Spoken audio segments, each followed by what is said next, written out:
Amid the ruthless pandemonium of a battlefield, where Khorne, the blood god, a personification of ferocity, savagery, and relentless conflict, basks in the exhilarating display of violence, he lets out a mighty bellow, "Blood for the blood god! Skulls for the skull throne!"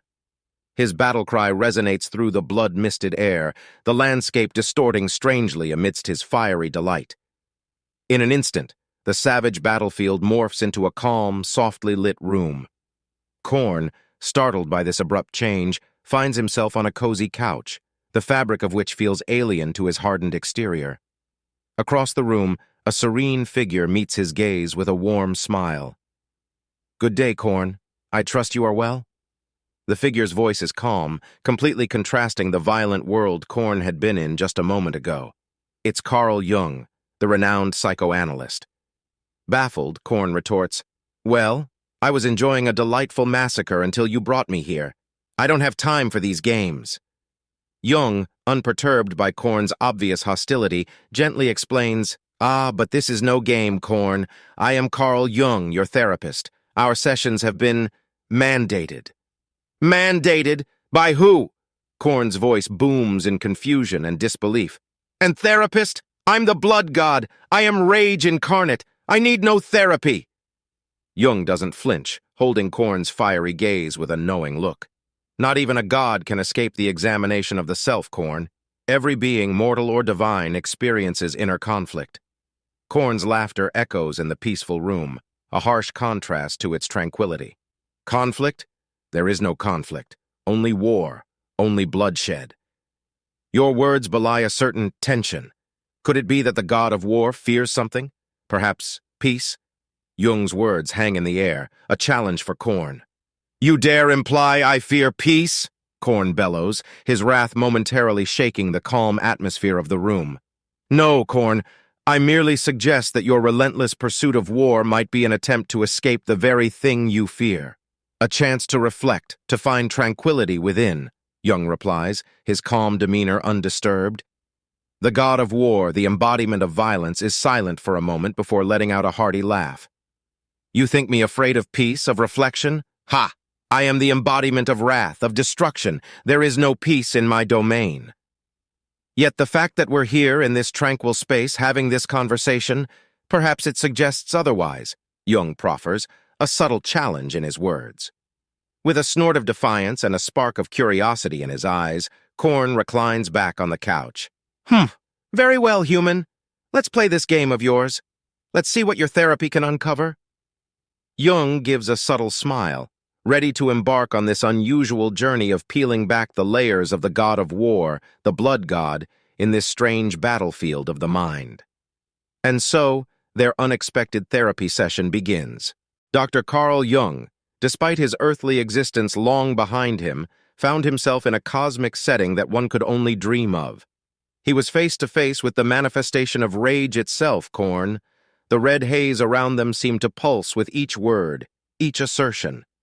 "You know, Khorne, all of this anger, rage, it's not just about the thrill of battle, is it?" Jung ventured, his eyes focused on the hulking figure across from him. Khorne's laughter, deep and booming, bounced around the therapy room, startling even the psyche of Jung. "What else could there be, old man?" "Perhaps it's the fear of peace," Jung retorted, calm as a tranquil lake, despite the tempest before him. A roar of laughter tore from Khorne. The room quaked with the weight of it. "Peace! I am Khorne! I am battle incarnate!" Yes, I've read your brochure," Jung retorted unperturbed. "But consider this. You were born from rage, a collective echo of anger and conflict. But have you ever thought about who you would be without it? Perhaps you're afraid of what you'll find." Khorne's demeanor faltered. His laugh, which previously echoed in the chamber, dwindled into silence. "Fear? I fear nothing. I am fear." But you see, fear and peace, rage and serenity, they are two sides of the same coin. They exist because of each other. Perhaps understanding this could lead to a greater manifestation of your true self." Khorne grumbled, the frown deepening on his face. "Your words make my head spin, human. I'll give you that. You're more entertaining than those sycophant demons." Suddenly, the room shook violently as a crimson mist seeped through the walls. Khorne's eyes glowed brighter as the sounds of distant battle reached his ears. He looked content, a twisted grin on his face. Ah, the sweet symphony of slaughter. Do you hear it, Jung? Jung nodded, his gaze never leaving Khorne. I do, and I'm beginning to understand you a bit more, Khorne. The question is, will you do the same? As the last words left his lips, the room shook one last time as Khorne's presence faded. His laughter still echoed around the chamber, a haunting remainder of the god of battle. In the crisp, softly lit atmosphere of Jung's therapy room, the ancient deity and the famed psychiatrist sat again, an unlikely pair bridging realms and epochs, ready to dissect the complexities of the eternal warrior spirit. With an air of serene certainty, Jung initiated their conversation. Khorne, might we explore an alternate perspective today? This caused Khorne to bristle. Like a wolf facing a suspicious rustle in the brush, he replied sharply, "More of your introspection and self-discovery." Jung chuckled, the sound reminiscent of a brook babbling over stones in a tranquil forest. Perhaps. Consider this. What if your fascination with conflict and violence is a cover? The question hung in the air, a daring challenge in the safe space of their therapeutic sanctuary. Khorne laughed bitterly, the sound echoing off the ancient wooden walls. A cover? For what? Jung remained unfazed, meeting Khorne's fiery gaze with his own calm demeanor. Fear. Fear of weakness. Vulnerability. Have you considered that, Khorne? The words struck Khorne like a thunderbolt. His scowl deepened, his voice echoing in the chamber as he spat out, "I fear nothing." Jung nodded, his hands folded over his belly as he leaned back into the plush velvet of his chair. Ah, but we often mistake fear for strength, don't we? Your fixation on blood and skulls. Could it not be a shield to protect yourself from introspection, from quietness? Quietness. The word hung heavy in the air, a challenge in its own right. Khorne's face twisted with disgust and a hint of something else. Quietness brings weakness. It's the din of battle that makes one strong. Jung leaned forward, his piercing eyes reflecting the flickering flames of the room's fireplace. Strength can be found in many places, Khorne, not just on the battlefield. Could peace not offer another kind of strength? A kind perhaps you've never known? Khorne's aura of power flickered, his image of the immortal and fearsome god of blood and skulls wavering for a moment. His usual grimace softened, his eyes betraying a hint of contemplation. Peace? Strength in peace? That's... no one's ever... Jung offered a small, understanding smile, his voice as warm as the fires that danced in the hearth. Something to ponder until our next session, Khorne. Jung entered the room once more, his hands holding a platter of pastries that sent a sweet smell wafting through the air. He set the platter down on the table, his eyes filled with anticipation, an eager brightness that Khorne hadn't noticed before. Last session was a journey, wasn't it? Jung inquired, breaking the silence. Khorne grunted in response. Can't deny it. He snorted, then added, "And I thought I was in for a tea party with fluffy pastries." This elicited a soft chuckle from Jung. Biscuits and introspection, Khorne. One doesn't exclude the other. His words hung in the air, eliciting a rolled eye from Khorne, but the god of war seemed less agitated than before. He even seemed to sink a bit more comfortably into his chair. Well, those pastries weren't half as bad as I expected. A silence descended upon the room, neither pressing nor uncomfortable. It was Khorne who broke the quietude. I remember a battle long ago. There was a child, innocent. I didn't spare him. That never left me. Jung's surprise was evident, but he quickly recovered. His tone softened as he responded, What you're sharing is not easy, but it's an important step in understanding yourself, Khorne. Khorne shot back quickly. Don't make this a sentimental moment, Jung. It's a memory, nothing more. But it's a memory that stayed with you. It means something. It's shaped you. Would you agree? Grudgingly, Khorne admitted, Yes, I suppose it has. Jung paused, allowing the moment to sink in. You have a choice now, Khorne. You can continue to walk the path of violence, or you can choose to change, to grow. I am the embodiment of war. I cannot just choose to change, Khorne stated, a note of defiance in his voice.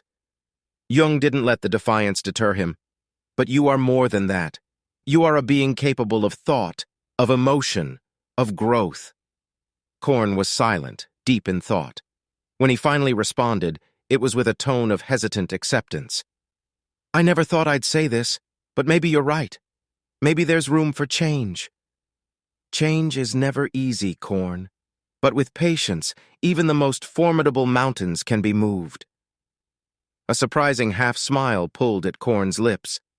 Mountains, huh? Well, let's see what happens when an unstoppable force meets an immovable object.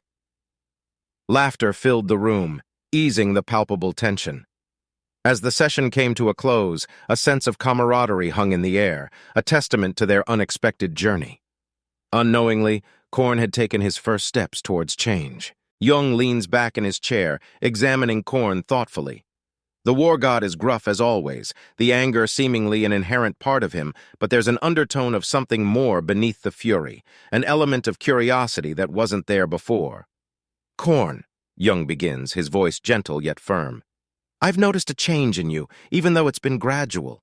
You seem less enraged. Khorne's eyes narrow at the suggestion, the flames in his eyes flickering in a telltale sign of his wariness. Don't think that I've turned soft. I still relish in war. Of course, war is a part of your nature. Jung nods, understanding. He's not trying to deny Khorne's identity, just seeking to explore its dimensions. But is it everything? The question catches Khorne off guard, but he hides his confusion well. After a pause, he mutters, What else could there be? My purpose is war.